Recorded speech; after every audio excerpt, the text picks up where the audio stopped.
സന്ധികാര്യങ്ങളെക്കുറിച്ച് നമ്മൾ കഴിഞ്ഞ ക്ലാസ്സിൽ വിവരിച്ചല്ലോ. അതിൽ ഒന്നാമത്തെ സന്ധികാര്യത്തെക്കുറിച്ചായിരുന്നു നമ്മൾ പറഞ്ഞിരുന്നത്. ഇനി ഈ വീഡിയോയിൽ രണ്ടാമത്തെ സന്ധികാര്യത്തെക്കുറിച്ച് നമുക്ക് പറയാം. സന്ധി ചേരുന്ന വർണ്ണങ്ങളിലെ സ്വരവ്യഞ്ജന ഭേദമനുസരിച്ചുള്ള വിഭജനത്തെക്കുറിച്ചാണ് ഈ വീഡിയോയിൽ പറയാൻ പോകുന്നത്. അതായത് രണ്ടാമത്തെ സന്ധികാര്യത്തെക്കുറിച്ച് പറയാം. അതായത് സന്ധി ചേരുന്നത് വർണ്ണങ്ങളിലെ സ്വരം വ്യഞ്ജനം അതിൻ്റെ ഭേദം, അതിൻ്റെ വ്യത്യാസം അനുസരിച്ചുള്ള വിഭജനത്തെക്കുറിച്ചാണ് നമ്മൾ ഈ വീഡിയോയിൽ പറയാൻ പോകുന്നത്. സന്ധി ചേരുന്ന വർണ്ണങ്ങളിലെ സ്വരവ്യഞ്ജന ഭേദമനുസരിച്ച് ഇതിനെ 4ആയി വിഭജിച്ചിട്ടുണ്ട് എന്നാണ് പറയപ്പെടുന്നത്. അതിൽ ഒന്നാമത്തേത് സ്വരസന്ധി, സ്വരവ്യഞ്ജന സന്ധി, വ്യഞ്ജനസന്ധി, വ്യഞ്ജന സ്വരസന്ധി എന്നിങ്ങനെ 4 എണ്ണമാണ് പറയപ്പെട്ടിട്ടുള്ളത്. അതിൽ ഒന്നാമത്തെ സ്വരസന്ധിയെക്കുറിച്ച് നമുക്ക് നോക്കാം. സന്ധി ചേരുന്നത് 2 സ്വരങ്ങൾ തമ്മിലാണെങ്കിൽ അത് സ്വരസന്ധി. അതായത് നമ്മൾ 2 പദങ്ങൾ കൂട്ടിച്ചേർക്കുന്നതാണല്ലോ. അതായത് നമ്മൾ സൗകര്യപൂർവ്വം കൂട്ടിച്ചേർക്കുന്നതിനെയാണ് നമ്മൾ എന്ത് പറയുന്നത്, സന്ധി എന്ന് പറയുന്നത്.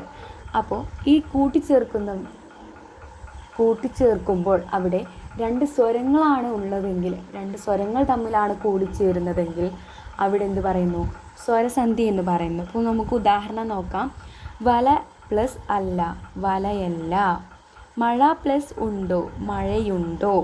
കുട പ്ലസ് ഇല്ല, കുടയില്ല. കഥ പ്ലസ് ഇല്ല, കഥയില്ല. അടുത്തത് സന്ധി ചേരുന്നതിൽ ആദ്യത്തെ വർണ്ണം സ്വരവും രണ്ടാമത്തേത് വ്യഞ്ജനവുമാണെങ്കിൽ സ്വരവ്യഞ്ജന സന്ധി എന്നാണ് പറയുന്നത്. അതായത് ഉദാഹരണം നോക്കാം. ഇല പ്ലസ് താളം, ഇലത്താളം. പടി പ്ലസ് പുര, പടിപ്പുര. അതായത് ആദ്യത്തെ വർണ്ണം എന്തായിരിക്കണം, സ്വരവും രണ്ടാമത്തെ വർണ്ണം എന്തായിരിക്കണം, വ്യഞ്ജനവുമാണെങ്കിൽ ഇതിനെ നമ്മൾ എന്ത് പറയും, സ്വരവ്യഞ്ജന സന്ധി എന്ന് പറയും. ഓക്കെ. ഇനി മൂന്നാമത്തെ നോക്കാം. സന്ധി ചേരുന്നതിൽ ആദ്യത്തെ വർണ്ണം വ്യഞ്ജനവും രണ്ടാമത്തേത് സ്വരവുമാണെങ്കിൽ വ്യഞ്ജന സ്വരസന്ധി. അതായത് സന്ധി ചേരുന്നതിൽ എന്താണ്, ആദ്യത്തെ വർണ്ണം എന്തായിരിക്കണം, വ്യഞ്ജനായിരിക്കണം. രണ്ടാമത്തേത് എന്തായിരിക്കണം, സ്വരവുമാണെങ്കിൽ എന്താണ് അവിടെ, വ്യഞ്ജന സ്വരസന്ധി. അതായത് കൺ പ്ലസ് ഏറ് എന്ന് പറയുന്നത് എന്താണ്, വ്യഞ്ജനവും എന്ന് പറയുന്നത് എന്താണ്, സ്വരവും. ഇവ രണ്ടും കൂടി ചേർന്നാൽ എന്താണ്, കണ്ണേറ്.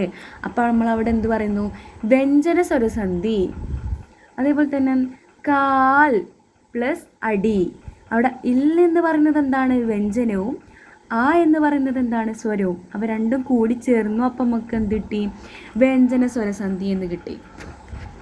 നാലാമത്തേത് സന്ധി ചേരുന്നത് 2 വ്യഞ്ജനങ്ങൾ തമ്മിലാണെങ്കിൽ അത് വ്യഞ്ജന സന്ധി എന്ന് പറയുന്നു. അതായത് നേരത്തെ പറഞ്ഞു 2 സ്വരങ്ങൾ തമ്മിൽ ചേരുന്നെങ്കിൽ അത് സ്വരസന്ധി. ഇവിടെ എന്ത് പറയുന്നു, 2 വ്യഞ്ജനങ്ങൾ തമ്മിലാണെങ്കിൽ സന്ധി ചേരുന്നത് എന്നുണ്ടെങ്കിൽ അവിടെ വ്യഞ്ജന സന്ധി എന്ന് പറയുന്നു. ഉദാഹരണം നോക്കുകയാണെങ്കിൽ വൻ പ്ലസ് മതിൽ എന്ന് പറയുന്നതും വ്യഞ്ജനമാണ്, എന്ന് പറയുന്നതും വ്യഞ്ജനമാണ്. അപ്പോൾ ഇവ രണ്ടും കൂടി ചേർന്നു വൻമതിൽ. വിൺ പ്ലസ് തലം, വിണ്ടലം. വെൺ പ്ലസ് കലം, വെങ്കലം. ചേർ പ്ലസ് തല, ചേർത്തല. ഓക്കെ. അടുത്ത ക്ലാസ്സിൽ നമുക്ക് മൂന്നാമത്തെ സന്ധിയെക്കുറിച്ച് പഠിക്കാം. എന്തെങ്കിലും സംശയങ്ങളുണ്ടെങ്കിൽ കമൻറ്റ് ബോക്സിൽ എല്ലാവരും അറിയിക്കണം. വീഡിയോ എല്ലാവരിലേക്കും ഷെയർ ചെയ്യുക, സബ്സ്ക്രൈബ് ചെയ്യുക, ബെല്ലൈക്കൺ അമർത്തുക. Okay, thank you.